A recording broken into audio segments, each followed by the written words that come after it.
할렐루야. 아멘. 여러분 감사합니다. 감사합니다. 오늘 본문은 베드로전서 4장 7절에서 11절 말씀이 되겠습니다. 우리 다 같이 찾아서 다 같이 합독을 하시겠습니다. 시작. 만물의 마지막이 가까이 왔으니 그러므로 너희는 정신을 차리고 근신하여 기도하라. 무엇보다도 뜨겁게 서로 사랑할지니 사랑은 허다한 죄를 덮느니라. 서로 대접하기를 원망 없이 하고 각각 은사를 받은 대로 하나님의 여러 가지 은혜를 맡은 선한 청지기같이 서로 봉사하라. 만일 누가 말하려면 하나님의 말씀을 하는 것 같이 하고 누가 봉사하려면 하나님의 공급하시는 힘으로 하는 것 같이 하라. 이는 범사의 예수 그리스도로 말미암아 하나님이 영광을 받으시게 하려 함이니 그에게 영광과 권능이 세세에 무궁하도록 있느니라. 아멘. 감사합니다. 너무나 힘들고 어려운 마지막 때를 당해서 그동안도 하나님의 은혜 가운데 잘 계셨습니까?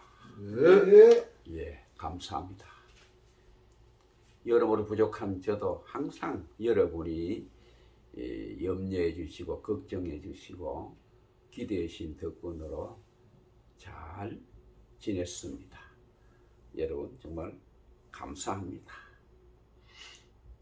그래서 오늘은 본문을 중심으로 해서 서로의 비밀이란 제목으로 하나님의 말씀을 증거하도록 하겠습니다.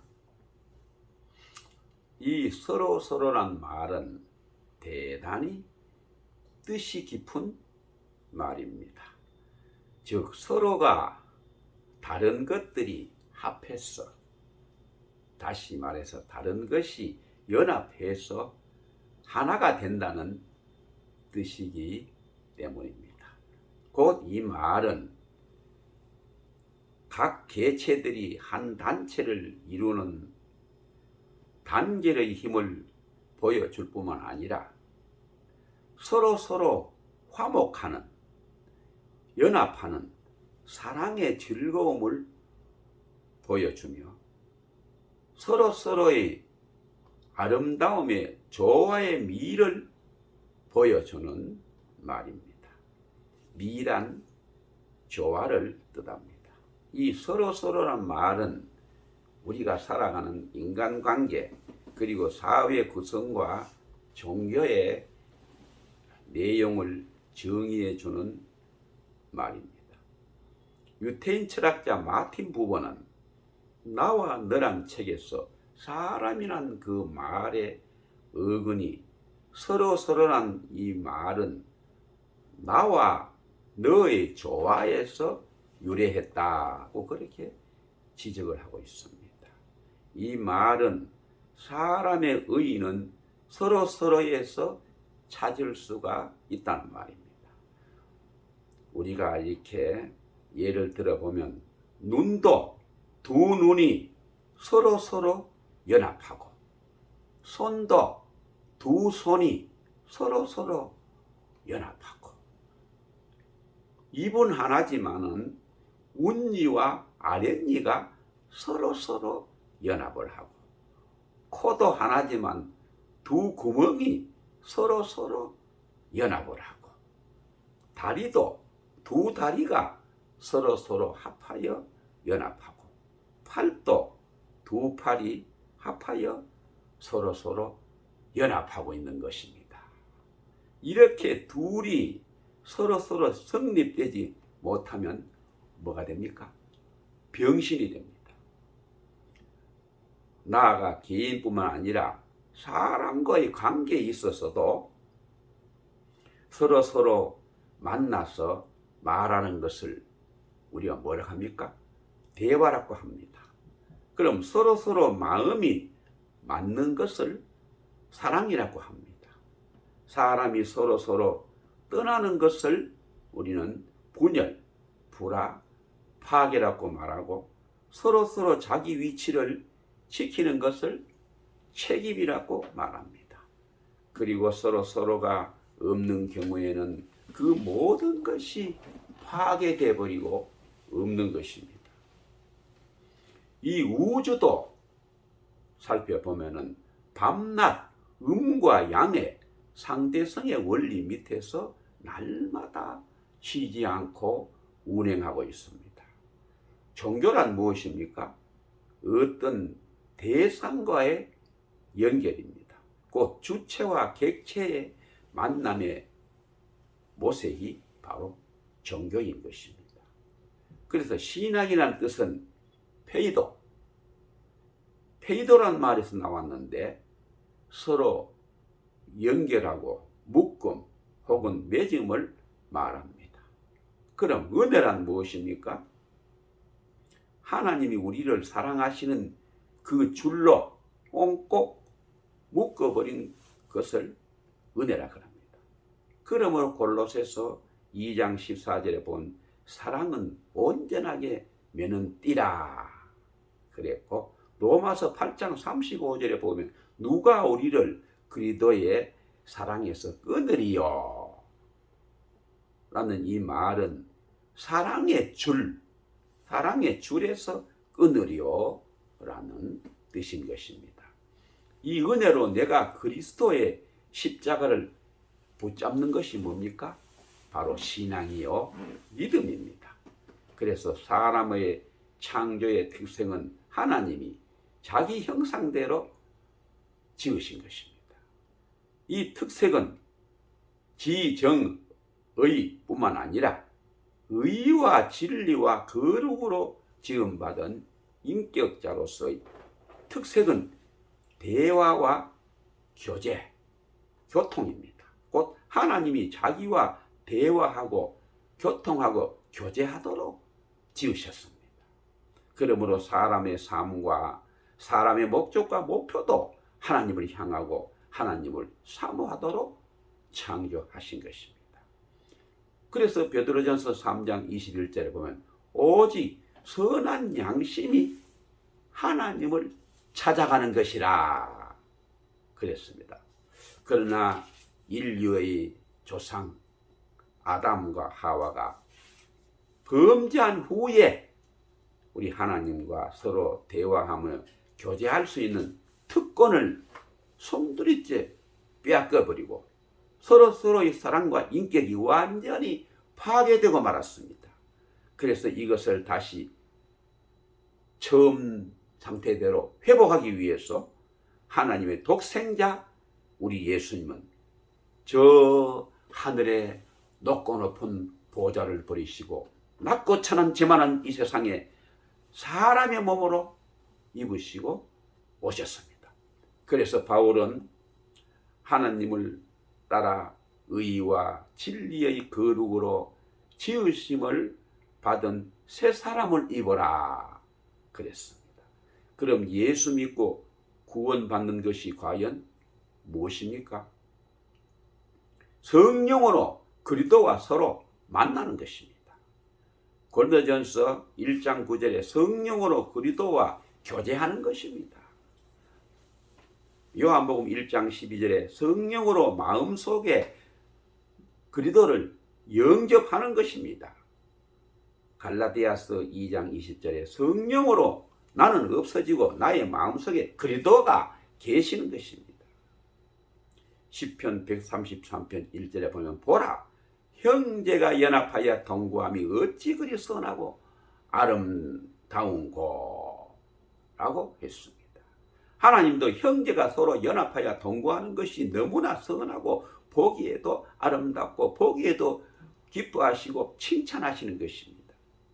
그래서 옛말에도 독불장군은 없다 그랬고 백지장도 맞들면 낫다 그랬습니다. 혼자는 어려워도 둘은 아주 쉽습니다. 우리 기독교는 하나님과 나와 서로 교제하고 나와 너가 서로 대화하고 교제하는 살아 역사하는 생명의 존재이기 때문에 날마다 서로가 새로워지고 서로가 달라지고 부흥하고 발전하고 성장하는 것입니다. 그럼 현대교회의 타락상이 무엇입니까? 첫째, 하나님과 나와의 교제가 끊어져 가고 있는 것입니다. 즉 성경 말씀과 멀어져 가고 있습니다. 두 번째, 나와 이웃과의 교제가 끊어져 가고 있는 것입니다. 즉 성도와의 교제가 멀어져 가고 있는 것입니다. 셋째, 나와 교회와의 거리가 멀어져 가고 있는 것입니다. 세상의 지향으로 가까워 가고 있습니다. 그럼 우리는 지금 과연 어떻게 해야 되는지 세 가지로 말씀을 증거하기로 하겠습니다. 첫째, 서로 사랑해야 합니다. 아멘. 아멘. 사랑의 성립은 서로에서 이루어집니다. 서로가 없이는 사랑도 없습니다. 서로가 없으면 짝사랑이 되고 맙니다. 베드로전서 1장 22절에 뜨겁게 피차 서로 사랑하라는 말씀 중에 피차라는 말씀은 사랑하는 자의 두 사람이 똑같이 서로 사랑하라는 것입니다. 그럼 사랑하는 방법은 무엇입니까? 베드로전서 4장 8절에 열심으로 서로 사랑할지니 그랬습니다. 이 열심이란 헬라 원어로 에케테네인데 이 말의 뜻은 진정으로 사랑하라, 서로 존경하면서 겸손히 사랑하라, 힘있게 강력하게 사랑하라, 길게 확장하며 오래 사랑할 것을 뜻하는 것입니다.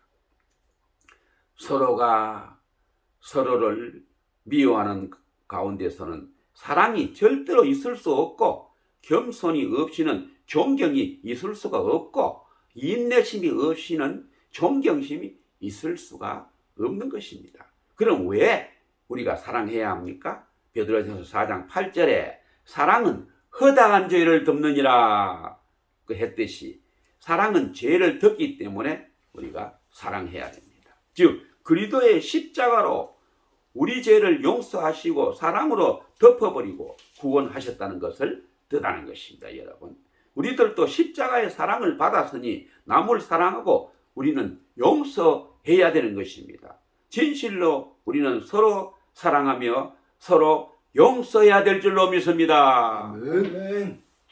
두 번째, 서로 대접해야 합니다. 베드로전서 4장 9절에 서로 대접하기를 원망 없이 하고 라고 했는데 여기 대접이란 이 헬라 원어로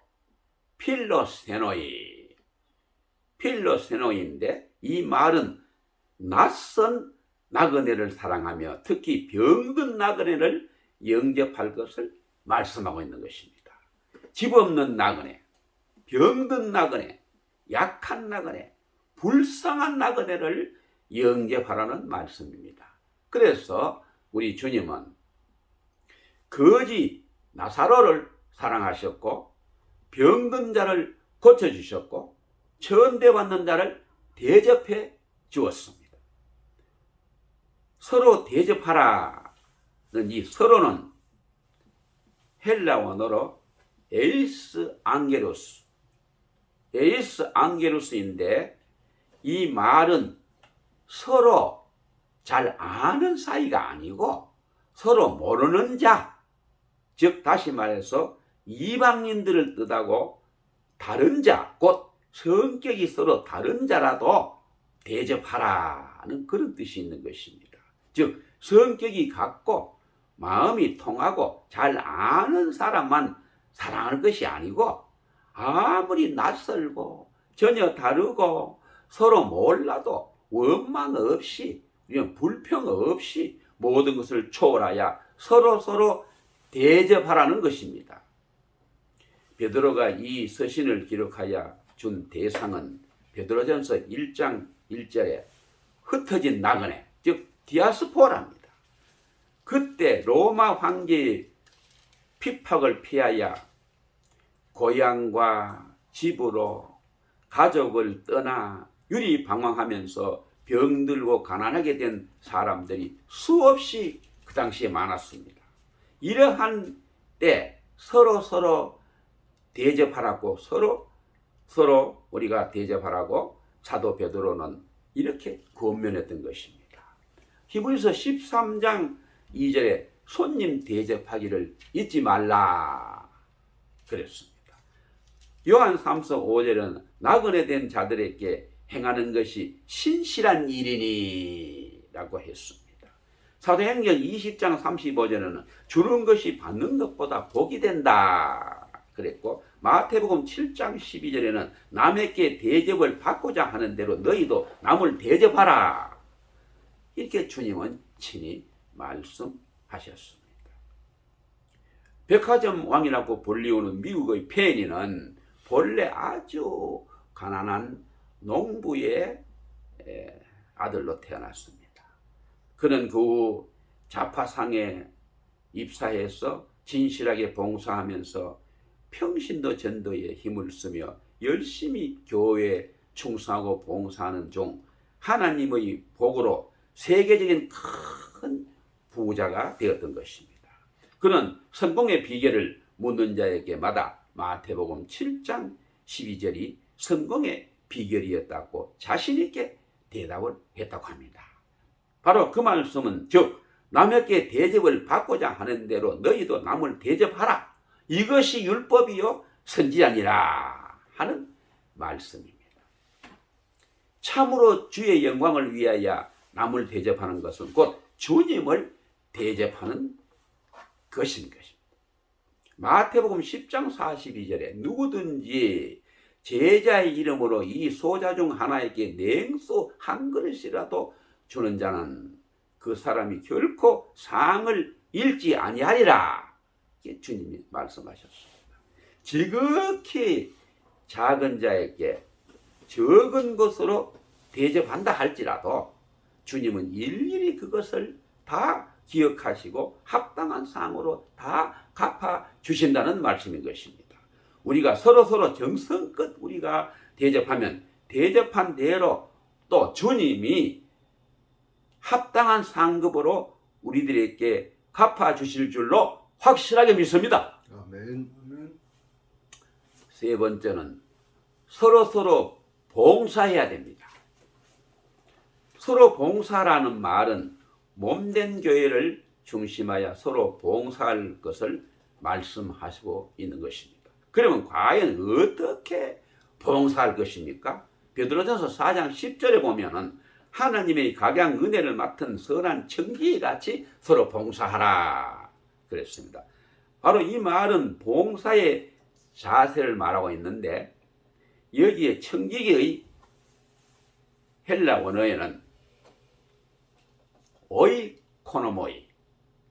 오이코노모이인데 이는 집을 다스리는 직분입니다.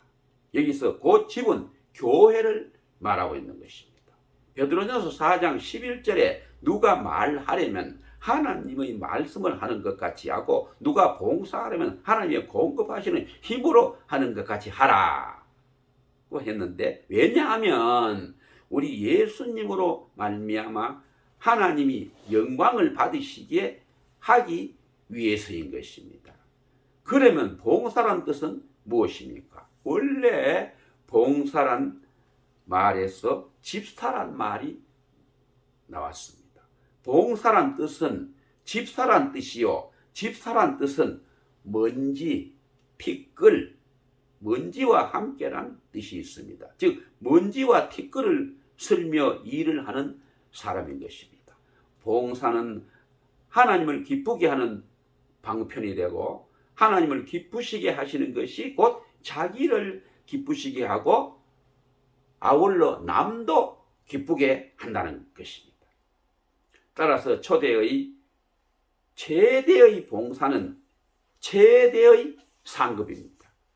교회가 부흥하는 비결은 종은 양을 위하여 최대의 희생으로 하고 양은 종을 위하여 최대의 섬김으로 하고 종과 양은 주님을 위하여 절대 순종으로 하고 최대의 희생은 최대의 안식이요 최대의 섬김은 최대의 축복이요 절대의 순종은 최대의 영광인 것입니다. 교회를 위하여 주님을 위하여 봉사하는 것보다 더 큰 기쁨이 이 세상에는 없는 줄로 믿습니다. 아멘. 왜냐하면 주님께서 샘떠듯이 차고 넘치는 기쁨과 소망을 넘치게 쏟아부어 주시기 때문인 줄로 믿습니다. 존 칼빈이 말하기를 어머니를 섬기듯이 교회를 섬기지 않으면 하나님을 아버지라 부를 자격이 없다 그랬습니다. 그래서 하나님의 복은 언제나 먼저 우리가 회개를 통하여 그 다음에 우리에게 다가오는 것입니다. 요한 웨슬러가 말하기를 하나님께서는 우리가 남을 돕는 동안에 주님의 영광을 위해서 일하는 동안에 하나님은 우리의 모든 것을 도와주신다 이렇게 말했습니다. 그러면 과연 어떻게 봉사해야 되는지 두 가지를 말씀드리겠습니다. 자발적으로 자진해서 봉사해야 되고 하나님의 각양 은혜대로 봉사해야 됩니다. 누가 시켰어 그냥 마지 못해서 억지로 그냥 하는 것이 아니라 체면 때문에 형식적으로 하는 것이 아니라 정말로 진심에서 우러나와서 내가 하고 싶어서 자원해서 감사하는 마음으로 기쁨으로 주의 일에 봉사해야 된다는 것입니다. 인간을 바라보지 말고 인간 칭찬 기대하지도 말고 하나님만 바라보고 하나님의 칭찬과 하나님의 상급만 바라보고 소망 가운데 이름도 없이 빛도 없이 봉사하는 것이 곧 주님이 가장 기뻐하신다는 것입니다. 그리고 현재 받은 직분에 정말 만족하고 나의 현재 위치에서 내가 할 수 있는 모든 최선을 다해서 감당하면은 그 중심을 보시고 주님이 기뻐하시고 장차 넘치는 상급으로 갚아주실 줄로 믿는 것입니다. 아멘. 두 번째는 항상 인내하면서 소망 가운데 죽기까지 봉사해야 한다는 것입니다. 계시록 2장 10절에 내가 죽도록 충성하라 그리하면 내가 생명의 멸류관을 내게 주리라고 했습니다. 죽도록 충성해야 합니다. 즉 죽기까지 나아가서 죽을 때까지 충성 봉사해야 하는 것입니다. 이 죽도록 충성하라는 것은 하다가 쉬다가 많이 하다가 적게 하다가 제 마음대로 하는 것이 아니고 오로지 중단 없는 전진으로 계속해서 하는 것이고 죽기까지 최선을 다해 힘쓰며 열심을 다하는 것이고 언제까지 죽을 때까지 숨이 끊어질 때까지 즉 이 생명이 다하는 그날까지 나의 모든 것을 총동원해서 주님의 영광을 위해서 충성하고 봉사하는 것이 바로 죽도록 충성한다는 것입니다.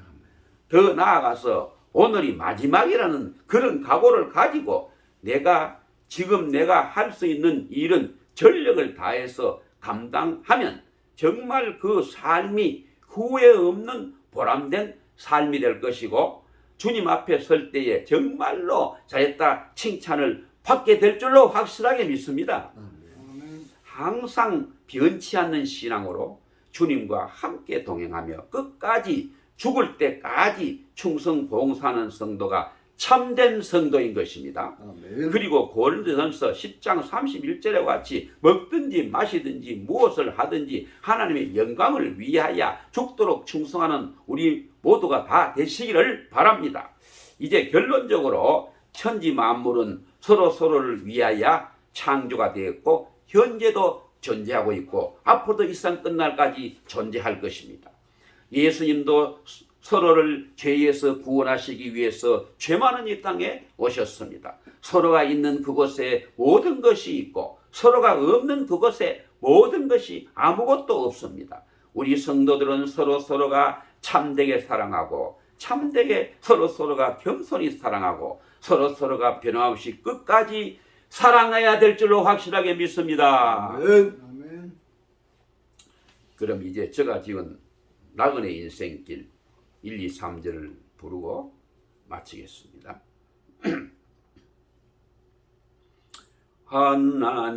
하나님이 주신 생명 세상 일에 허송하다. 한 번 왔다 가는 인생 어느 누가 막으리요. 절인도 못 막으니 후회 흔들 때는 없고 슬피 울며 이를 가는 지옥문이 열리네. 살아생전 죽은 영혼 전도 못한 애통함을 후회해도 때는 늦고 눈물 흘려 소용없네.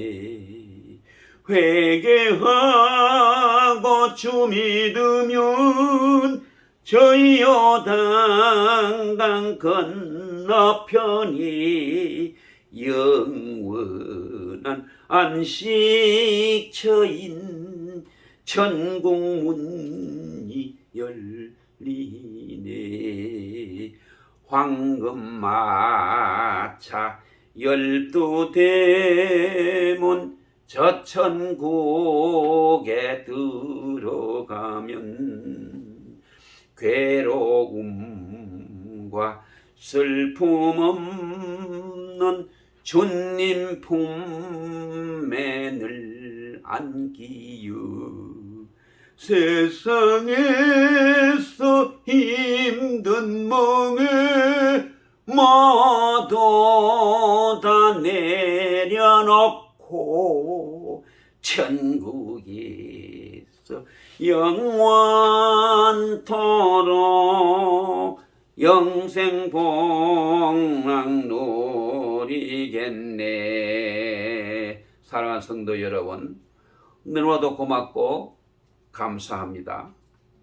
이제 마지막으로 우리는 전적으로 하나님의 은혜로 서로를 값없이 만나고 받았으니 주님의 몸된 교회를 위하여 주님의 영광을 위하여 죽도록 충성하고 죽기까지 충성하고 죽을 때까지 이 생명 다할 때까지 충성함으로 말미암아 생명의 면류관 받아 저 무궁천국에서 영생의 복락을 누리게 되시길 예수님의 이름으로 간절히 축원을 드립니다. 아멘. 감사합니다. 기도드리고 마치겠습니다.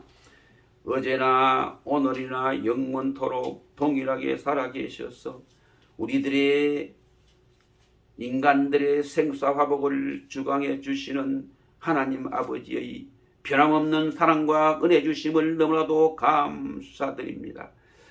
세상은 마지막 때를 당하여 여러모로 힘들고 어려운 가운데 더욱더 굳센 믿음으로 서로가 협력하여 연합하고 하나님께 받은 사명을 온전히 잘 감당하기 위하여 천국의 소망을 바라보면서 끝까지 최선을 다하여 온전히 아버지여 쫓아감으로 유종의 미를 남기고 장차 앞서거니 뒤서거니 주님 앞에 설 때에 결단고 잘했다 칭찬받고 상급받아 저 무궁천국에서 영원히 영생의 복락을 누리게 되시기를 우리 주 예수 그대의 이름으로 간절히 기도드리옵나이다. 아멘. 감사합니다.